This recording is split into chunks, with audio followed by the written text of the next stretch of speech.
गोस्वामी जी कहते हैं मनुष्य शरीर में जन्म लेकर भी मनुष्य शरीर में रहते हुए ये एक नई प्रजाति के व्यक्ति हैं, एक नई प्रजाति के जंतु हैं। दुष्टों की एक नई प्रजाति ही होती है, वो एक अलग जाति है, अलग प्रकार है जीवन का।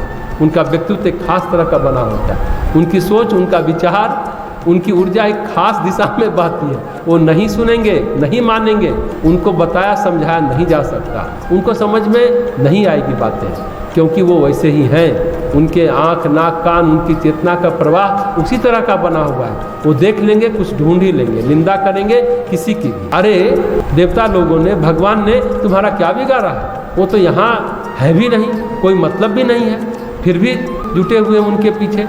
गांधी जी महात्मा थे, गोली लगी मर गए, देश के लिए जितना बना काम किया। आज भी लोग गांधी जी की निंदा करने बैठ जाते हैं, बुराई बताने लगते हैं। अरे भाई, गांधी जी ने क्या बिगाड़ा है आपका? नहीं, गांधी ऐसा आदमी था। अरे था तो था, तुम कैसे आदमी हो? कोई कंट्रीब्यूशन नहीं है देश के लिए 2 पैसे का, पर बैठे बैठे सवेरे शाम गांधी जी की निंदा करने लगेंगे, सुभाष चंद्र बोस की निंदा करने लगेंगे। जो लोग निंदा करते हैं उनसे पूछा जाए तुमने कोई प्रशंसनीय कार्य किया है क्या? उत्तर मिलेगा नहीं। अपने निंदनीय कार्य को भी प्रशंसनीय कार्य मानते हैं। उनका स्वभाव है, उनका काम ही है सुबह से शाम अहित करना। जितनी दुष्टता है मतलब उतना अहंकार घनीभूत है, उसमें अहंकार उतना ही दृढ़, उतना ही मजबूत है। हरि हर जस राकेश राहु से। राहु क्या है? पूर्णिमा के चंद्रमा के सौंदर्य को देख नहीं सकता। पूर्णिमा का चंद्रमा बहुत सुंदर होता है, अमृत बरसाता है, पर राहु अमृत में विष घोलता है। चंद्रमा का एक नाम है सोम। सोम का अर्थ है अमृत। पूर्णिमा की चंद्रमा से कहते हैं अमृत वर्षा होती है। और राहु क्या है? राहु का अर्थ है विष, राहु का अर्थ है भय, राहु का अर्थ है भ्रम। राहु विष, भय, भ्रम फैलाता है। उससे आप उम्मीद नहीं कर सकते हैं कि राहु किसी का अच्छा होगा। इस दुनिया में करोड़ों अरबों कुंडली होगी, उसका राहु अच्छा होगा? कभी नहीं, कुछ ना कुछ गड़बड़ ही देगा।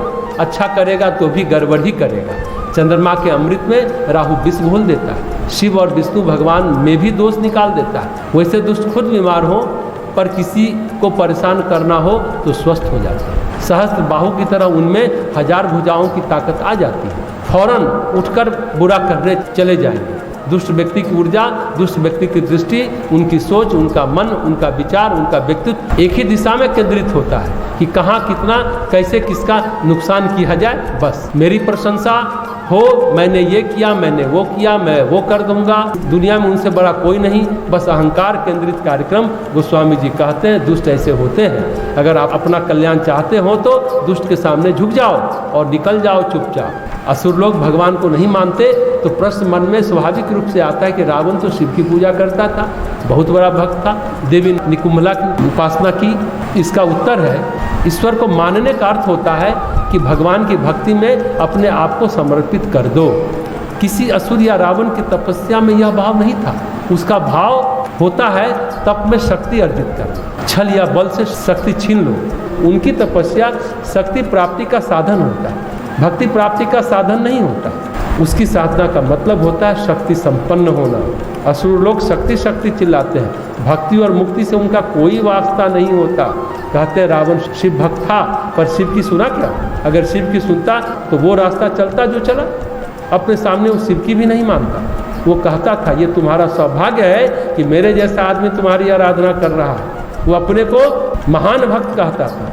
भक्त की परिभाषा चैतन्य महाप्रभु देते हैं। अपने को भक्त कहता है तिनके से भी ज़्यादा क्षुद्र, छोटा, पेड़ की तरह पत्थर खाकर भी फल देता है। ऐसी सहनशीलता होती है भक्त में।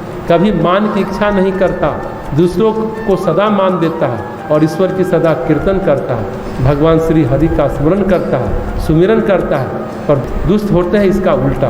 वो दूसरों को तिनके की तरह क्षुद्र बनाते हैं, दूसरों को पत्थर मारते हैं, खुद पत्थर नहीं खाते और किसी को भी मान नहीं देते, किसी को भी नहीं। सम्मान देना उनको आता ही नहीं है। कीर्तन तो भूल ही जाइए, क्योंकि दुष्ट लोग असुर लोग का व्यक्तित्व अहंकार केंद्रित होता है।